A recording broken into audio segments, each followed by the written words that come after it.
Hey everybody, it's Mr. Wagstaff here. I got really cool stuff to talk about today. You guys are gonna like this story that we're gonna talk about today. So we've been talking about yesterday. We mentioned some about introduction to Greece. We're gonna talk more about them today, and there's a whole bunch of really important stuff that comes out of ancient Greece that still affects us present day. One of the biggest things about Greece, all right. Actually, let's just get started here. All right. So, Greece, while today it's a country, at the time it was a collection of city states, meaning that while it was a country, all right, it's one location. Let me show you a map here. So, this is in the Mediterranean Sea. We had mentioned it yesterday. It's in the center of the Mediterranean Sea, so it's kind of the central area.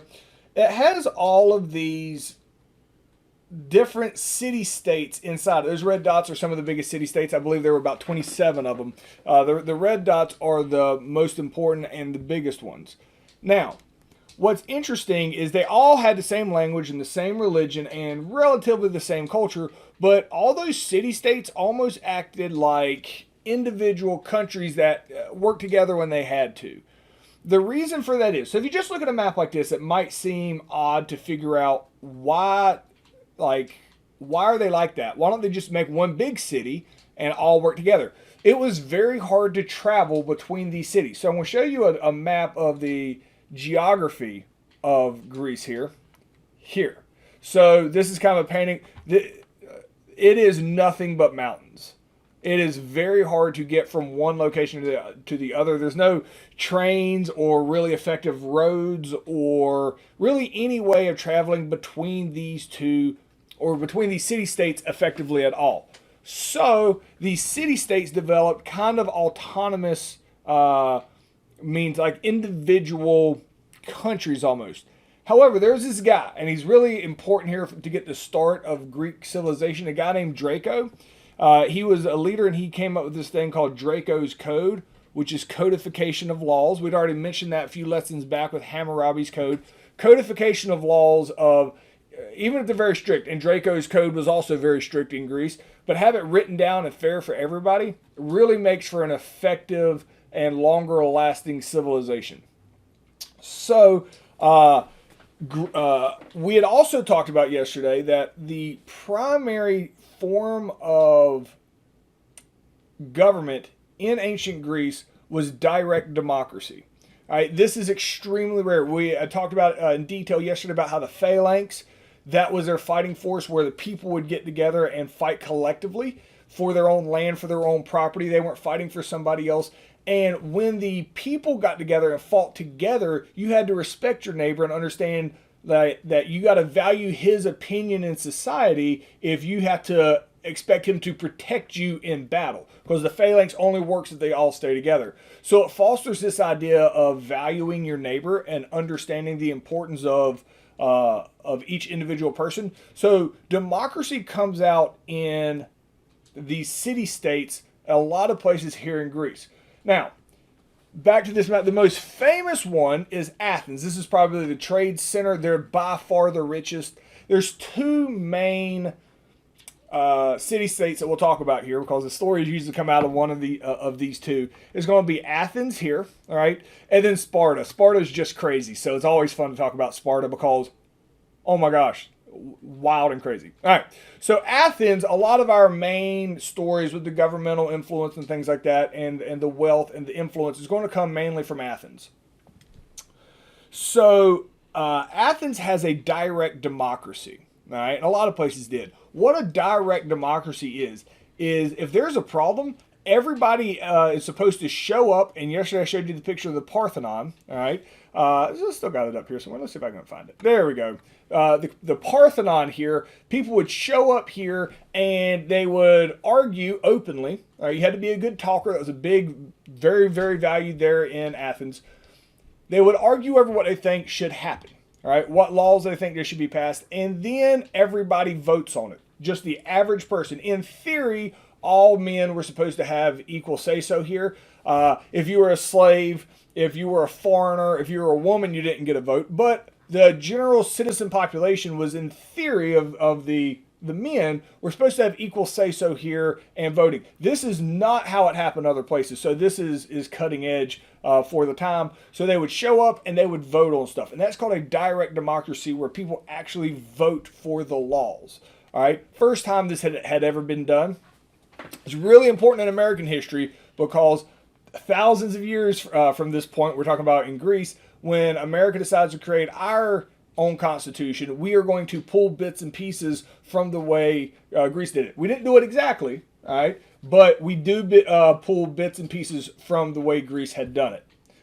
And that was the phalanx. Again, the phalanx really led to this idea of democracy in Greece because you had to value your neighbor in battle, so you might as well value his opinion when it comes to how you're going to run society. So the phalanx is fundamentally going to be a growth catapult for democracy. All right.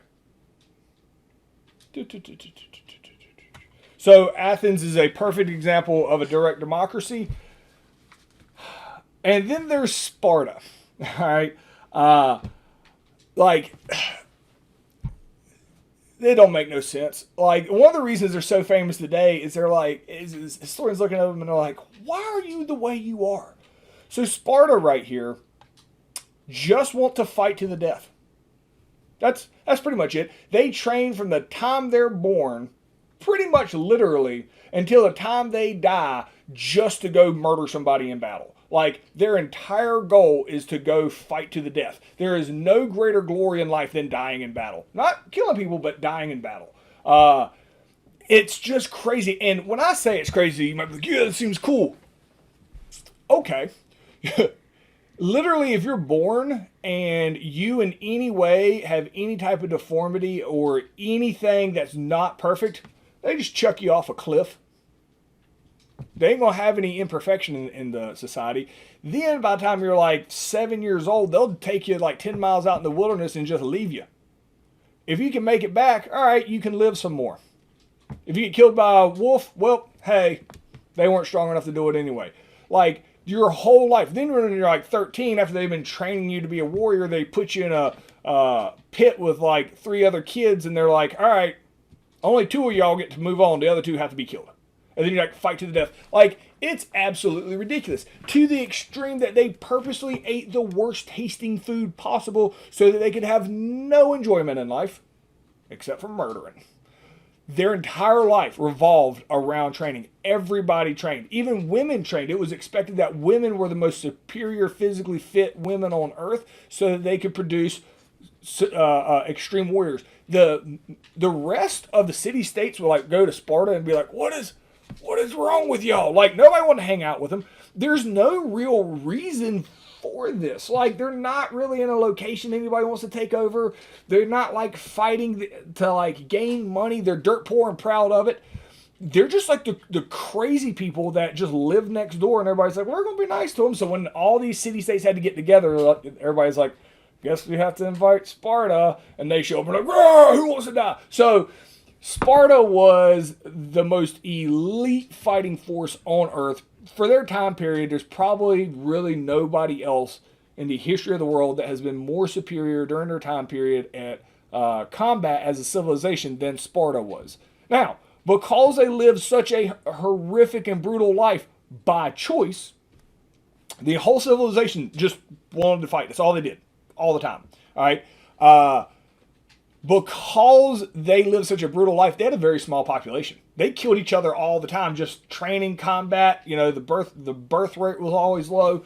So Sparta, they're always worth mentioning because it still baffles historians. Like, no other society has done this, especially a society that didn't need to be that extreme. Like, y'all could just like hang out and be cool. And they're like, no, must train.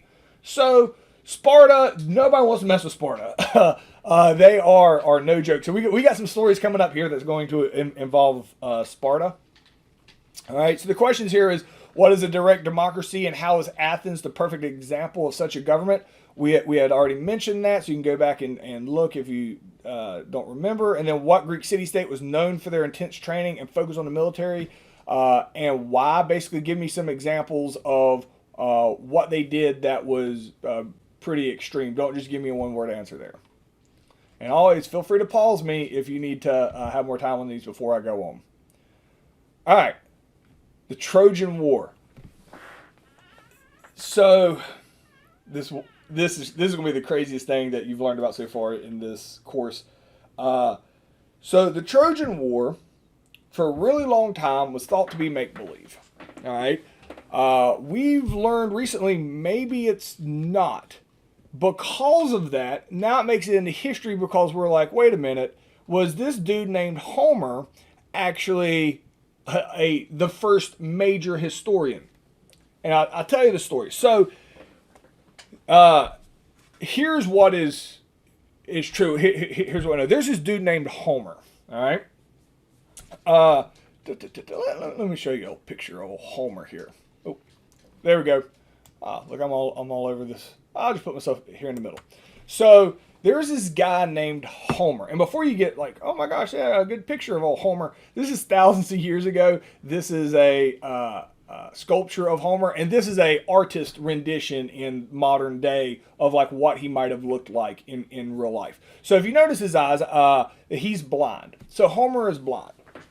So Homer is like wandering around Greece, and Homer is a storyteller. This is how he makes his money. They're like, hey, Homer, tell me a story. And he's like, I'm not a storyteller, I'm a historian. And they're like, they didn't even use the term historian, but he's like, no, these are real stories I'm telling. They're like, okay. So he told these intricate stories of things that happened in Greece thousands of years before his time. All right. So nobody had written anything down. So these are just oral traditions. But he kept telling the story so well all the time. Finally, somebody said, hey, I got to write this down because this is an awesome story. His stories end up becoming two of the most well-known ancient stories of all time, which is the Illiad and the Odyssey. All right, just fantastic, epic poems is what they're referred to. I don't know if you guys still learn about them in English or not, but tons of movies are made out of them, and it's a fantastic story. All right, now if that's all it was of just stories of how everybody assumed it was for 1,000 years, so this was like thousands of years, 2,000 years ago. All right, when he is telling the story. But when he's telling the story, he's like, hey, this happened 1,000 years before me. So he's still 1,000 years after these things happened. So nobody was alive when these happened. So they start telling these stories. And if it was just a story, we wouldn't probably cover it in world history. But something has happened recently that made everybody go, wait a minute. All right. So there is, so again, this is Homer. This is the guy that's going to tell a story. And I'm going to tell you the story that Homer told. All right. So this is, and it's an epic poem. It's massive. It's movie. So I gotta simplify it, but even the simplified version of this story is super awesome. So you'll like this. All right. So here's a map. I'm all over the place. All right. So I want to be down here. This here is Greece. All right. You got Athens. It's mainly going to take place no, it takes place all over the place. There is a city called Troy. And it's in big letters here because Homer claims he knows where the city of Troy is. Well, there's no such thing as the city of Troy. Like, when he's telling a story, they're like, oh, the city of Troy, okay. Like, it's not a thing. Like, so this is why, from the beginning, all right, nobody viewed this as an actual event, all right, because there is no city of Troy. So it's called the Trojan War. Trojan means Troy. You usually name war after the people who lost it. If you name the wars after everybody who won it, then every war would be named the same thing in each society. So in every Athenian war, they'd be called, it's the Athenian War, it's the Athenian War, it's the Athenian War. So they always named the war after whoever lost the war back then. So this is called the Trojan War because, spoiler alert, Troy's going to lose this war. But it's crazy, all right? So he tells this big, massive story. All right, and everybody's like, really cool, and it's super famous just because it's a great story. A lot of supernatural stuff and everything in it. Nobody thinks much of it until about 50 years ago in present day. And they realize this whole city of Troy actually existed. It had been hit, I believe, with a volcano. It had been covered with rock or a landslide or something, and it had covered the entire city and wiped it out. So nobody knew it was there. By the time Homer was telling the story, Troy had already disappeared. We discover it 2,000 years later. Not only is there a city of Troy, It is exactly how Homer describes it. Not only that, he where he claims there were battles and like walls were knocked down, it is exactly like Homer described. Everything they can validate from what Homer said is true. So everybody's like, oh, wow, okay. So how much of this story is true and how much of it is false, they're having to figure out. Because everything they can validate from the story is true. I say all that because the story is absolutely bonkers, all right, of what he tells. There's some like super, like the gods get involved and stuff, so everybody's like, it can't all be true, right? So here's the story of the Trojan War. The reason it's cool is because this could very easily be one of the first officially recorded battles in history, so therefore it makes it historically significant, and it's also really cool to talk about. All right, so because it was an intricate story, we know all these players and all these people that were involved, so I'll tell you the story of what happens. There's this city-state of Athens, very rich. People travel from all around to come over here and see it. There is a woman in Athens called Helen.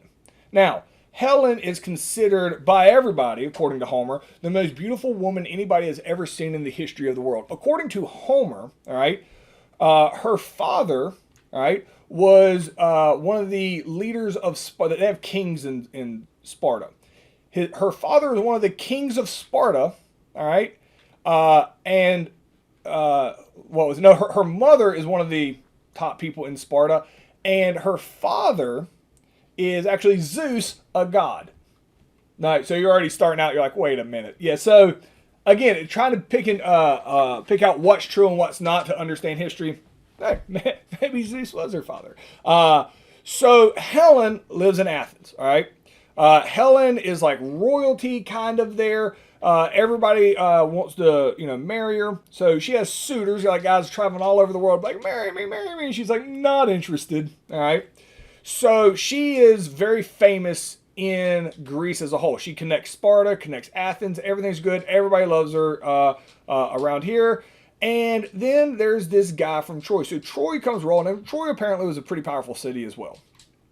The guy comes over, and there is a guy that comes over from Troy, and his name is Paris.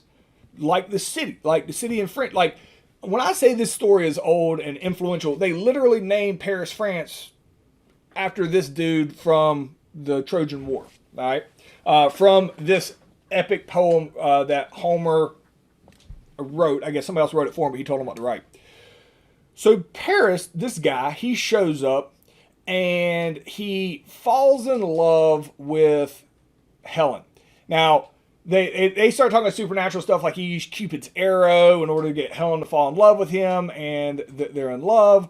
Well, Helen has to stay in Greece. Like everybody's expecting if she gets married, she's going to stay in Greece. Well, Paris just steals her and takes off back to Troy and takes Helen with him. So now, according to the Greeks, Helen has been kidnapped. And the Greeks have to go get her. All right? So the Greeks and all the Spartans, the Athenians, and all of them, they're all going to get together on their boats, and they're going to travel out here to Troy to get Helen back. Not only are they all going together, but they're going to take some gods with them. So they have like half god, half people at the time. Again, this is where you're like, how much of this is true? So one of the guys that goes with them is a guy named Achilles. All right. So Achilles is invincible, this awesome great warrior. He's completely invincible except for the back of his heel. That is why the back of your heel has been called the Achilles heel, because Achilles was only vulnerable in the back of his heel. So again, this story is older than medical terms, right? This is how old the story is. So all the armies get together with they're called demigods or half gods, and they're going to travel over here to Troy. All right, to get her back. So this is a picture. So there's a movie called Troy that came out in the early 2000s. A bunch of big name stars in it. So this is Paris. Orlando Bloom. He was in Pirates of the Caribbean. It's just an actor. He plays Paris, and then Diane Kruger plays Helen. It's always like whenever they do a movie about this, it's like who's going to play Helen, because it's such a like who's the most beautiful, image, because it feels like if you're like, hey, this is the standard bearer for women, it's like, what is that? Because Helen, I guarantee you, most likely looked nothing like this woman at the time, because the idea of beauty is subjective and it changes over time. So it's always a question in Hollywood of who's going to play Helen. But so in the movie, she plays Helen. So as the story goes, they show up here at Troy and they start fighting viciously. But Troy has this huge wall that you can't break into. And all of this fighting takes place outside. Without going too much into oh man, it's so cool. It's a really intricate story. The head demigod fighting is a guy named Achilles. In the movie, all right, because in my mind, because I'm a visual person, this is a painting of Achilles right here. In the movie, Brad Pitt played Achilles. All right, this great warrior. Well, where's the only place that he is vulnerable at is the back of his foot. All right, so they fight for years out here, trying to get Helen back, trying to get into the walls, and they can't do it. They keep fighting. And then Achilles gets shot in the back of the foot by Paris, all right, is the way it goes, and Achilles dies. When all the Greeks see that Achilles has died, all right, they are shocked. Like, this is their demigod. So all the Trojans go to sleep that night after Achilles has been killed. They wake up in the morning and all the ships are gone. Meaning all the Greeks that came to fight them looks like they all left. They're all gone. They're like, we won. We've been fighting this war for years and years and years and years. And finally we won. And everybody's like high-fiving each other and having a blast. Well, then there's a knock on the gate outside the city walls. And they're like, I wonder what that is. And somebody looks out and they're like, there is a giant wooden horse outside. Giant wooden horse, all right? And I'm pretty sure this is our trophy that the gods are giving us for beating the Trojans, or for beating the Greeks. So the Trojans are super excited, all right, that there is this big trophy for them outside that they get to bring into their city and be like, look what we have. This is fantastic. All right, so again, pause it here if you need to answer this question, but I'm going to go on. We've answered this. He could be the first historian and explain why that is. All right, so, and I took another screenshot. I've been taking a lot of screenshots from this movie for this. So this is the one in the movie. Who knows what it looks like in real life, if this is a real thing, and we'll talk about that in a second. So they they're like, yeah, this is our big gift from the gods. And they bring in this horse and everybody in Troy is drinking and having a blast and everything's great. And then at night, they all just passed out from partying all day over this big victory. Well, here's what has happened. All the Greek soldiers didn't retreat. They knew that Troy would think they were retreating. So what they did, the reason all their ships are gone is they destroyed them all. And they built a big wooden horse out of it. A big wooden horse that's hollow. All those soldiers, they didn't know where they were. They're inside this horse. And they get pulled inside the city gates, and they can hear everybody partying outside, and they just sit inside with their swords. And they wait for nightfall and wait for everybody to go to sleep. In the middle of the night, the entire Greek army comes out from inside this horse and slaughters the entire population of Troy. I don't remember off the top of my head if they get Helen back or not. But they completely decimate and destroy the city of Troy, and then hop back on I guess they steal their ships. They hop back on ships, and then they leave to go home. And that's like book number 2 that Homer writes, called the Odyssey, about how they get, Odysseus gets lost and all these crazy monsters and everything he sees on his way home trying to go back from Troy back to Greece. But, so the big question here is, I think the next question is why did the Trojans bring into their city walls after they thought they had defeated the Greeks? It's the big horse that they think it's going to be, is going to be their trophy. And then it's like, why do historians think it might not be a total myth? Well, it's because we've learned that there is a city of Troy, and everything Homer described about this city is true. And and it's really, really baffling to people. So he might be the first historian. As far as this big horse goes, there is some question over, because nobody really believes that Helen's dad was Zeus or that Achilles was really a demigod. Like, people don't believe that, all right? But the horse, do we believe there's actually a big wooden horse? Or is that symbolism for they had a big battering ram that battered down the door? Or do they mean horse and they actually mean deadly disease that snuck in and killed everybody in their sleep? Like, so it could go either way. But if they never discovered the ruins of Troy, we probably wouldn't talk about this in history. But the fact that they did, and there's so many things at this excavation site that validates what Homer said, this is a good shot. This was the first, at least partially recorded, true battle in history. All right, that's as far as we're going to get today. I will see you guys tomorrow.